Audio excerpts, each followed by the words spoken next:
محمد حامد بدین سے، میں نے گھر والوں کی مرضی کے بغیر ایک لڑکی سے نکاح کر لیا تھا، ہمارے نکاح کو 1 سال ہو گیا، گھر والوں کو پتہ چلا ہے تو میرے اور لڑکی کے گھر والے کہہ رہے ہیں کہ طلاق دے دو، میں کیا کروں؟ جب کر لیا ہے تو کر لیا ہے، ایسی کی تیسی لکھ کے لگا دیں کہ میں طلاق نہیں دوں گا، جو مرضی کرنا ہے۔ لڑکیوں کا گھر نہ اجاڑا کریں اپنے ماں باپ کے کہنے پر، اور اپنی اگر آپ نے غلطی کی بھی ہے بالفرض،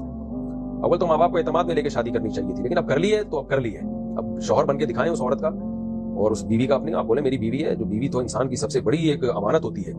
بولے باپ یہ جو مرضی اکھاڑ دیں اکھاڑ لو، میں خود جب تک میری رائے نہیں بنے گی، آپ اس کی کسی غلطی کی وجہ سے اس کو طلاق دے رہے ہو تو ٹھیک ہے، لیکن کسی کے دباؤ میں آ کے بیوی چھوڑ دینا، یہ لوگ زمینیں نہیں چھوڑتے یار، گاڑیاں نہیں چھوڑتے، گھڑی نہیں چھوڑتے، آپ کو کوئی بولے میری گھڑی جو ہے مجھے دے دو، دباؤ میں آ کے آپ گھڑی نہیں، ڈاکوؤں سے آپ مقابلہ کرو گے، غیرت میں لوگ ڈاکوؤں سے لڑ لیتے ہیں، آپ جناب اپنی بیوی پوری چھوڑ رہے ہو، بغیرتی ہے پرلے درجے کی، لوگوں کے کہنے پہ چھوڑ رہے ہو، یہ بغیرتی ہے، تو بغیرت مت بنو، غیرت مت بن کے دکھاؤ، اور اس کا طریقہ یہی ہے کہ دفعہ دھمکی لگا دو، بولے ایسی کی تیسی طلاق نہیں دوں گا، جو اکھاڑ دیں اکھاڑ لو، اسٹائل تھوڑا چینج کرنا پڑتا ہے سوسائٹی کے ساتھ چلنے کے لیے۔ آپ صلی اللہ علیہ وسلم نے فرمایا جس نے اپنی فکر آخرت کو بنایا، دنیا میں وہی فکر لینی ہے جو آخرت سے جس کا لنک ہو، کمانے کی فکر آخرت کی فکر ہے، اصل میں کمانا کیا ہے؟ فرض ہے، تو اصل فکر کیا ہوگی؟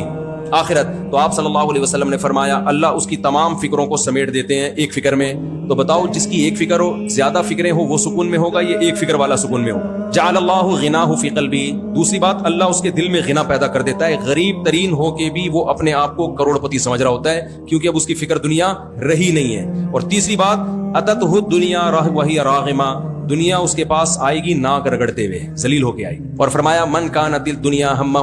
جس نے دنیا کو اپنی فکر بنا لیا، جعل اللہ فقرہ بین عینیہ، تو اللہ تعالیٰ فقر و فاقہ اس کے سامنے رکھ دیں گے۔ آج میں مشاہدہ کر رہا ہوں، کروڑوں روپے کا بزنس ہے، اربوں کھربوں روپے کی فیکٹریوں کے مالک ہیں، میرے پاس آئے ہیں کہ ہمیں ڈپریشن ہے، ہمیں ڈر لگا رہتا ہے اس پہ آگ نہ لگ جائے۔ میں کہتا ہوں بھائی اتنا پیسہ تمہارے پاس بینکوں میں ہے، یہ پوری بھی تباہ ہو جائے نا تو 7 نسلیں کھا سکتی ہیں، اور یہ وہ لوگ ہیں جو ٹوپیوں داڑھی والے ان کی بات کر رہا ہوں۔ تو نبی نے فرمایا جس نے دنیا کو فکر بنا لیا تو یہ اس کی خوش فہمی ہے کہ دنیا آنے سے اس کا پیٹ بھر جائے گا، وہ خوش زندگی گزارے گا۔ فرمایا جعل اللہ فقرہ بین عینیہ، اللہ فقر و فاقہ اس کی نگاہوں کے بالکل سامنے۔ فقر و فاقہ آپ کا دشمن ہے، اور دشمن جب نگاہوں کے سامنے ہو تو کبھی سکون سے سو سکتا ہے آدمی؟